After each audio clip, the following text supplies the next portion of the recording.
Et avant de parler des élections départementales, nous allons passer par les régionales. Louise Fèvre veut faire entendre la voix du camp des travailleurs. Reportage de Jean Huminski.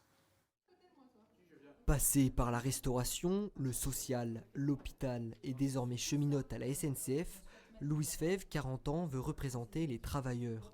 Pendant la crise sanitaire, c'est eux qui étaient en première ligne à ses yeux, ils mériteraient donc davantage. Ce qu'on dit dans le cadre de ces élections, c'est que c'est aux travailleurs de diriger la société. Ça veut dire aussi prendre le contrôle des entreprises et de toute l'économie.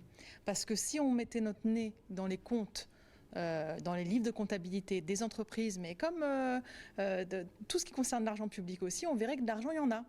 Il y en a pour créer des emplois, il y en a pour les retraites, il y en a pour les salaires. Le parti Lutte ouvrière est candidat dans toutes les régions. En 2010 et 2015, lors des dernières élections régionales, les voix obtenues allaient de 1 à 2%.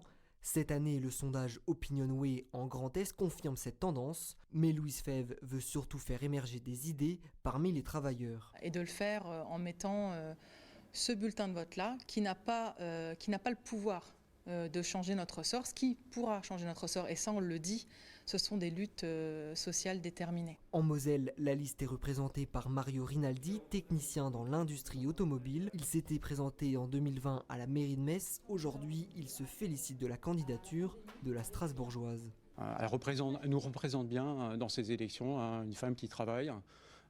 D'ailleurs, c'est une femme, on est aussi content que ce soit une femme parce que les femmes dans ces sociétés-là, on sait très bien que leur place, elles ne sont pas véritablement libres. Il y a encore beaucoup de choses à acquérir. Ces élections sont très importantes. Selon la candidate, elles ont lieu alors que la crise économique devrait affecter de nombreux citoyens.